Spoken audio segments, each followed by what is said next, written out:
কাক, আমাকে আমার জাদুদণ্ডটা দাও তাড়াতাড়ি। আমাকে একটা ধন্যবাদ অন্তত দিন অন্ধকার পরি। চুপ করো মূর্খ কাক, তুমি এমন কিছুই করনি আমার জন্য যাতে তোমাকে ধন্যবাদ দিতে হবে। আমি সুযোগ বুঝে নিজেই নিজের ব্যবস্থা করে নিতে পারতাম।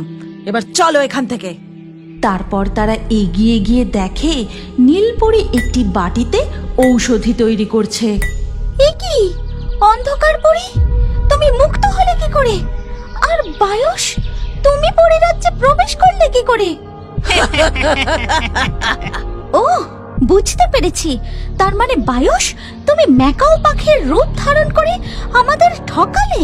আর অন্ধকার পরি, তুমি গুরুমায়ের তাজ মাথায় ধারণ করেছো কেন?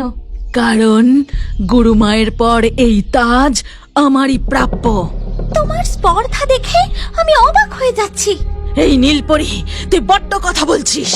এই কথা বলেই অন্ধকার পরি তার জাদুদণ্ড দিয়ে নীলপরীকে আঘাত করতেই নীলপরি ছিটকে গিয়ে বাগানে পড়ে। তারপর সেখানে অন্ধকার পরি ও বায়স এসে পৌঁছায়। তুমি দেখলে কাক, এই তাজ মাথায় পড়ার পর আমার শক্তি কত বেড়ে গেছে। হ্যাঁ, তাই তো দেখছি। এবার আপনাকে আর কেউ পরাজিত করতে পারবে না। আপনিই হবেন এই পরিরাজ্যের রানী। এই স্বপ্ন দেখা বন্ধ করো অন্ধকার পরি, তুমি অন্যায়ের মাত্রা ছাড়িয়ে যাচ্ছ। তোমরা আমার আর কিছুই করতে পারবে না। এবার শুধু ওই কমল কলিকে আমায় খুঁজে বার করতে হবে। তারপর তাকে আমার মনের মতো করে অন্ধকার শক্তির বিদ্যাধরী করে তুলবো। আর সে যখন 5 বছর বয়সে পূর্ণ শক্তি লাভ করবে, সেই শক্তি কাজে লাগাবো আমি। তোমার সেই আশা কখনোই পূরণ হবে না। আমি এক্ষুনি সমস্ত কথা রানী পরীকে জানিয়ে দেব। ঠিক সেই মুহূর্তেই অন্ধকার পরী তার জাদুদণ্ড দিয়ে নীলপরীকে নিজের বশে করে নেয়।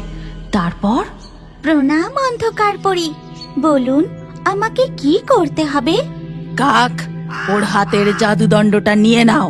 এই কথা শুনে বায়স তাড়াতাড়ি গিয়ে নীলপরীর হাত থেকে জাদুদণ্ডটা নিয়ে নেয়। নীলপরি, তুমি আমার সঙ্গে পরিরাজ্যের দুয়ারে এসো। তারপর তারা সবাই পরিরাজ্যের দুয়ারে পৌঁছায়। যাও আমার দাসী নীলপরি, পৃথিবী রাজ্যে যাও। সেখানে গিয়ে কমলকলিকে খুঁজবে। আর দাঁড়াও, সে জাদুদণ্ডের সাহায্যে নীলপরীর হাতে এটি সব সময় তোমার হাতে রাখবে। আর কমলকলির খোঁজ বা কোনো রকম কিছু বুঝলেই এর মাধ্যমে আমাকে সংকেত পাঠাবে। যথা আজ্ঞা অন্ধকার পরী, তাহলে এখন আমি আসি।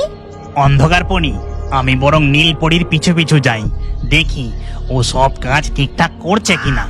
একদম চুপ মূর্খ কাক, তোমাকে যেটুকু করতে বলবো শুধু সেইটুকুই করবে, বুঝেছো? আমাকে বায়স বললে আমি একটু বেশি খুশি হই। এদিকে ততক্ষণে নীলপরি পৃথিবী রাজ্যে এসে পৌঁছায়। আমার প্রভু অন্ধকার পরীর আদেশ মতো আমাকে কমলকলিকে খুঁজে বার করতেই হবে। তার জন্য আমাকে এই পরীর রূপ ছেড়ে পৃথিবীর সাধারণ মানুষের রূপ নিতে হবে। এই কথা বলে নীলপরি এক ফেরিওয়ালার বেশ ধারণ করে। তারপর সে পুতুল বিক্রেতার রূপ নিয়ে পৃথিবী রাজ্যে কমলকলিকে খুঁজতে থাকে। এই গল্পের পরবর্তী পর্ব যদি তুমি দেখতে চাও, তাহলে কমেন্টে নেক্সট পার্ট অবশ্যই লিখো। আর আমাদের রিও বার্ডস ফেসবুক পেজটি এক্ষুনি ফলো করে নাও। এই গল্পটি ভালো লাগলে লাইক করে শেয়ার করে দাও।